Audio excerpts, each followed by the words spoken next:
Pertanyaan saya, kenapa dia nggak pernah serang Prabowo? Kan Prabowo itu sebelum jadi presiden, sebelum ditetapkan jadi presiden, oh dia banyak bacot loh Pak. Iya. Dia bilang, oh Alvin Lim adalah narapidana, itu aja dia tolol. Iya. Kalau memang menurut dia saya kabur, Iya. tunjukin dong, mana ada lah saya DPO dalam kasus pemalsuan. Nggak ada.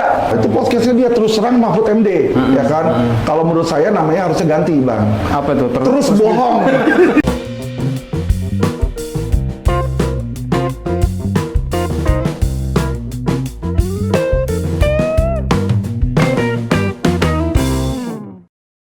Assalamualaikum warahmatullahi wabarakatuh. Shalom, Om Swastiastu, Namo Buddhaya, salam kebajikan, salam sejahtera bagi kita semua. Rahayu rahayu.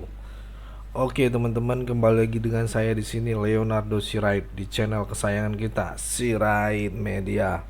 Nah, kali ini kita akan membahas tentang tanggapan respon dari Bung Alvin Lim setelah dituding oleh Prof Mahfud dengan video klarifikasi beliau yang menyatakan bahwa Bung Alvin Lim adalah seorang narapidana gitu ya. Yang dinilai oleh Bung Alvin Lim ini itu adalah serangan pribadi yang tidak etis dan tidak elok. Seharusnya tidak harus dipertontonkan oleh ke masyarakat umum gitu teman-teman ya. Oke, tanpa berlama-lama kita langsung lihat bagaimana tanggapan dari Bung Alvin Lim. Mahfud itu di dalam balasannya sama sekali tidak menjawab tentang dia gratifikasi atau enggak, dia nggak jelasin. Yang ada malah dia cuma bilang, oh Alvin Lim adalah narapidana katanya. Dia sempat mau bantu saya, tapi katanya saya kabur, segala macam gitu. Jadi dia ini tidak berperan di dalam substansi, tapi dia menyerang pribadi saya. Nah itu sih benar. Ya, jadi kalau saya lihat itu menunjukkan tipe-tipe orang yang mohon maaf ya, munafik. Ya. Kalau orang dikritik mengenai kinerjanya dia, opininya dia, ya serang balik opini saya dong. Ya, Kenapa dia mesti serang pribadi saya? Ya kan, kalau saya misalnya mulai serang mamanya dia, bapaknya dia, anaknya dia, itu kan kurang etis Pak. nggak relevan Pak. Iya benar. Atau pribadinya dia, atau penampilan dia, misalnya muka dia yang jelek, gitu kan? Karena nggak bagus, nggak etis Pak. Iya benar. Ya kan, saya kan menyerang opini dia. Iya. Dia beropini bahwa dia tidak melakukan gratifikasi, ya kan? Iya. Saya bilang enggak di situ. Nah, dia sama sekali tidak menjawab substansi itu. Pak, tapi kan di media juga dia nyebut bahwa pada saat dia menggunakan jet pribadinya Pak Yusuf Kala itu kan dia diundang Pak, walaupun saat itu dia sebagai pejabat ketua MK kan. Nah sebenarnya ketika dia mereka mengatakan bahwa itu bukanlah bagian dari gratifikasi, sebenarnya seperti apa Pak kalau Pak Alvin melihatnya? Ya kalau dia ngomong begitu semua orang kan ngomongnya sama, semua juga diundang. Iya. Sekarang kalau saya punya jet pribadi, ada polisi, ada jaksa atau siapa mau minjem kan, pasti saya izinin, saya undang. Iya. Kalau saya nggak izinin mana bisa dia naik pesawatnya, itu nomor satu. Ya. Ya kan, tapi mengizinkan kan berarti kamu juga mengiyakan menerima gratifikasi. Diundang sama aja saya kasih bapak duit nih, bapak pejabat, Iya. misalnya. Saya bisa terima, bisa enggak? Kan bisa terima, bisa tolak kan? Ya, bisa tolak. Nah dia mengundang kan sama aja, saya mau memberikan. Iya. Kenapa kamu terima? Iya. Masalah di situ. Nah kalau dia bilang, oh ini kan pribadi saya, kata dia kan, Iya. nggak bisa. Pribadi kamu melekat karena saat itu kamu sebagai pejabat. Ya, dia pejabat publik ketua. Sekarang kalau misalnya saya bilang saya presiden, saya terima uang Iya. 2 miliar dari teman, dia bilang ini bukan sebagai presiden nih, saya menerima 2 miliar sebagai pemberian aja, dia mau memberikan karena dia teman saya, bisa nggak? Kurang Pak. Karena itu kan pribadi dan jabatan melekat Pak. Itu maksud saya Pak. Iya. Ya jadi Mahfud ini ya Pak ya, sorry ya, dia pintar, tapi pintarnya dia tuh cuma mau berkelit Untuk hal-hal yang membuat dia lebih aman gitu Pak ya.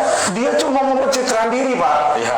Jadi dia ini kalau kita lihat dari kapan ke kapan selalu membela di mana dia tuh berlindung. Yap. Jadi kalau sekarang ini dia bernaung di bawah Megawati, di bawah PDIP, ya kan, dia jilat tuh pantat Megawati Ya. di situ. Waktu itu dia jadi Menko Polhukam Iya. di bawah Pak Presiden Jokowi. Iya. Oh, dia puji-puji Jokowi. Iya. Dia bilang kalau presiden nggak bisa ngurusin semua begini. Kita lihat berapa kali waktu presiden diserang. Iya. Mahfud yang ngomong Iya, bumpernya. membela Jokowi. Pertanyaan saya, Pak, Iya, iya. emangnya itu dia kalau misalnya pakai jet-jet pribadi, emang menteri-menteri atau yang lain-lain nggak ada yang pakai, Pak, nggak ada yang terima. Nah, kok dia nggak pernah ngomongin yang sekubu sama dia? Iya. Gak usah jauh-jauh, Anies juga pakai. Iya. Kenapa dia nggak ngomong tentang Anies? Iya, sama padahal itu, Pak. Nah, Puan pun saya yakin juga pakai Iya. jet pribadi. Kenapa dia nggak bongkar? Iya. Berarti kan apa, Pak? Sorry, Pak, dia munafik. Iya. Ya kan, dia hanya menyerang yang menurut dia patut, yang menurut dia nih bagus untuk diserang. Nah, ini menarik, Pak. Kalau menurut Bapak itu apa, Pak? Ininya, dasarnya kenapa dia harus sengaja menohok ke Kaisang itu, Pak? Jadi kalau saya lihat dia sengaja menohok itu karena dia sudah tidak lagi sebagai menteri, Pak. Oke. Nah, dia pakai taktik sama kayak Korea Selatan dan Korea Utara, Pak. Oke. Korea Utara setiap mau minta duit, Nah. dia selalu tes uji coba nuklirnya dia. Sehingga Korea Selatan sama Amerika, ya udah nih saya kasih kamu bantuan, dia diem. Iya. Jadi inilah hal yang sama dipakai sama Mahfud. Dia pikir dengan dia koar-koar, Ya. nanti bisa dipakai jadi menteri. Iya. Lagi gitu loh, mungkin di jabatan Jokowi, di jabatan Prabowo. Pertanyaan saya, kenapa dia nggak pernah sang Prabowo? Iya. Lo bener dong? Benar. Nggak pernah. Sekarang Prabowo itu sebelum jadi presiden, sebelum ditetapkan jadi presiden, oh dia banyak bacot loh, Pak. Iya. Dia selalu bilang kadrun, apa semua segala macam. Kan waktu dulu Pak Iya. Prabowo itu lagi dukung si Anies atau lagi sama Sandiaga Uno, selalu dibilang ini kelelau, kecebong sama kampret, Kampret. ya kan? Oh, yang sono tuh kadrun di situ kan. Iya. Sekarang kalau saya lihat kok, sorry ya, Nggak pernah. bukan Pak. Si Mahfud lah inilah yang jadi kadrun, Pak. Kebalik ya. Jadi kadrun dia koar ketidaksukaan terhadap pemerintah. Iya. Kan di situ. Tapi padahal Kebalik ini sekarang. Iya, padahal di satu sisi dia pingin juga nanti di pemerintahan yang baru pingin dilirik. Sebenarnya dia pengen Pengen dilirik, kan. Makanya dia nggak berani jelekin Prabowo. Coba dia berani bacot nggak jelekin Prabowo. Tapi apa iya, Pak? Di situ. Prabowo juga nggak akan memikirkan hal itu, Pak. Kan dia pasti mikir juga kan. Maksudnya Dia aja- mikirin apa? Iya, maksudnya dia aja berani apa kayak ngejelekin Pak Jokowi khususnya Kaisang gitu kan. Kan bukan tidak mungkin dia juga Iya. akan melakukan hal yang Jadi sama. kalau Pak Prabowo pintar ya, dia harusnya tidak terima si Mahfud baik sebagai menteri Ya. maupun dubes atau posisi manapun, karena ini tipe orang yang bisa nusuk dari belakang. Kita udah lihat lah Jokowi itu kurang baik apa sama Mahfud. Iya, iya. Dikasih posisi Menko Menko. Polhukam loh, Pak. Menko, ya. Menko loh. Menko, ya. Di atasnya Kapolri, di Iya. atasnya Kejaksaan. Iya. Nah, Menteri Koordinasi. dia belum resign, Pak. Dia bisa terima petisi 100 untuk gulingin Jokowi. Hebat kan di situ kan.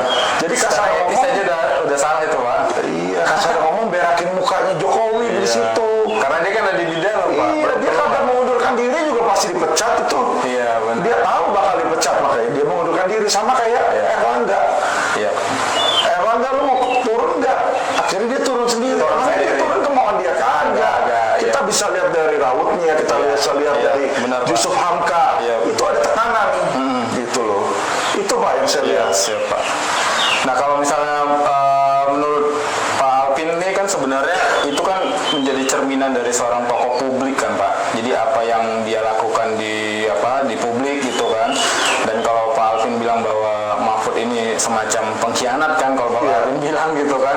Nah, harusnya kan itu jadi introspeksi yang besar juga kan harusnya, apalagi ketika di podcast itu dia tidak menjelaskan secara konteks sebenarnya kan apa yang dimaksud gratifikasi, kenapa dia harus menolak gratifikasi itu gitu, Pak. Hal yang sepele, Pak. Mahfud itu kan profesor, Ya. profesor hukum, ketua MK. Tahu hukum nggak? Harusnya tahu, Pak. Dia tahu hukum, semua buku hukum apa semua dia tahu. Ya. Kalau memang menurut dia Kaisang itu melakukan gratifikasi, menerima suap, apa yang harusnya dilakukan? Lapor polisi, lapor KPK, Bukan Ya betul. bukan keluar-keluar di media. ya. Lu ini orang jabatan tinggi loh, apa nggak ngerti hukum tahu? Dan- Kenapa nggak lapor KPK, berikan bukti, bawa alat bukti awal, buat laporan polisi, buat dugaan gratifikasi selesai. Kenapa mesti keluar-keluar? Tapi dia nggak bikin laporan polisi karena dia cuma mau membuat gaduh, memecah belah bangsa ini dan membodohi masyarakat. Itu yang saya lihat. Dengan cara gimana? Ya kan dia tahu kalau dia jelek-jelekin pemerintah, podcast dia viral, Pak. Ya kan dia Mahfud punya podcast yang namanya Terus Terang, Pak. Oh ada sekarang. Nah, itu podcastnya dia Terus Terang Mahfud MD, ya kan. Kalau menurut saya namanya harusnya ganti, Bang. Apa itu? Terus bohong, terus nyinyir itu. Isinya kebohongan dan nyinyiran kalau saya lihat. Nggak ada menerangkan masyarakat tuh nggak ada bikin terang tuh nggak ada. Yang ada orang melihat begitu jadi antipati sama pemerintah yang diharapkan dan memuji dia. Yang dia dapat itu seperti itu. Itulah makanya saya bilang itu orang munafik. Ya, dia udah menerima gaji loh. Dari Jokowi dia jadi Menko Polhukam dia sudah terima banyak benefit loh, Pak. Iya. Ya kan? Pasti. Sekarang dengan dia nggak punya apa-apa jabatan sama sekali kayak begini, ya kan? Hati dia pasti udah kembang kempis itu. Iya. Ya kan? Benar. Itu yang saya lihat, Pak. Iya, kalau kita ngelihatnya buat sebuah langkah yang salah kan seharusnya, Pak. Oh, salah banget. Salah banget ya. Iya. Apalagi maaf kita agak melompat dikit, Pak. Tadi ketika nyerang pribadi itu, Pak. Nah, kalau saya pribadi kalau diserang kayak gitu kan pasti kita udah langsung nggak enak. Kalau Pak Alvin gimana, Pak? Itulah menunjukkan bahwa si Mahfud ini ya, yang mengaku dirinya profesor, kalau menurut saya malah ternyata orang bodoh. Kelihatan. Kenapa bodoh? Ya kan? Nggak usah dia bilang sama masyarakat, ya kan, tentang masa lalu saya, masyarakat udah tahu itu. Bisa googling, Pak. Google, Detik, Iya. Kompas, Tempo itu Ada udah ada. semua. Itu satu, Pak. Iya. Kedua, dia bilang, oh Alvin ini adalah narapidana, itu aja dia tolong. Iya, benar. Narapidana itu orang yang sedang menjalankan Iya, hukuman. Saya ini di luar. Saya ini bukan narapidana, saya mantan narapidana. Iya. Karena nggak mungkin narapidana di luar. Nah, itu dia. Terus dia cerita tentang masa lalu saya di situ kan. Iya. Bagaimana katanya dia mau membela saya. Fred, dia tuh tidak pernah membela masyarakat manapun, saya kasih tahu, Pak. Itu ada videonya, saya ada videonya ketika dia ketemu korban Indosuria. Waktu ada di istana. Jadi korban Indosuria itu datang ketemu sama dia. Baru ngomong bentar begitu dia bilang dia korban Indosuria, langsung diambil telepon, ngangkat telepon orang, terus dia kabur. Dia itu tidak berani, Pak, sama mafia-mafia hukum, nggak berani. Karena dia tahu mafia-mafia hukum itu di backup sama oknum jenderal polisi, oknum jenderal kejaksaan. Dia udah kabur. Dan ada ratusan, Pak, surat masyarakat minta audiensi, satu pun nggak pernah diladenin sama dia. Yang dia ladenin apa? Seolah-olah, wah, khotbah, dikasih jet pribadi baru. Jadi dia ini adalah orang yang suka apa? Hal duniawi, Pak. Itu pasti jauh dari hal surgawi. Makanya mulutnya isinya busuk, kotoran semua. Itu yang keluar dari omongan dia. Dia jelek-jelekin saya. Narapidana lah, kabur lah. Saya nggak pernah kabur. Ya kan? Kalau memang menurut dia saya kabur, tunjukin dong. Mana ada nggak saya DPO dalam kasus pemalsuan? Nggak ada. Artinya kalau itu kan clear harusnya di polisi juga ada kan, Di Pak? polisi kalau memang saya kabur ke luar negeri, keluarin DPO, keluarin red notice. Iya, red notice, benar. Ini kan kagak ada. Dia ngomong doang di situ. Jadi ngomongan dia itu hoax, Pak. Makanya saya bilang itu terus terang. Mahfud MD punya podcast ganti. Terus hoax. Isinya hoax, ngomongannya hoax. Itu orang-orang bodoh, nggak ngerti apa-apa, ya kan?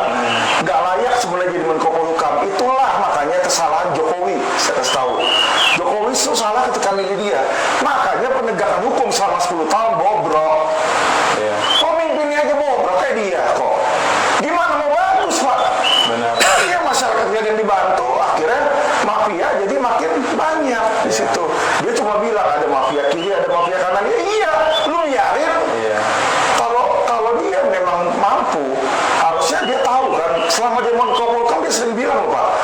Banyak itu mafia di MA, banyak di mana. Kok lu nggak bikin tindakan apa-apa? Pertanyaan saya. Apa yang dilakukan untuk memperbaiki itu, Pak? Apa solusi yang diberikan? Mau besar, Pak. Benar-benar, Pak. Ya, itu tadi teman-teman ya, videonya sangat menarik sekali videonya teman-teman ya. Beliau mengatakan pokoknya mengusulkan kepada mengusul kepada Prof Mahfud ganti judul podcastnya ya. Jangan terus terang lagi gitu ya. Terus bohong-bohong, terus berbohong gitu. Kacau ini teman-teman ya.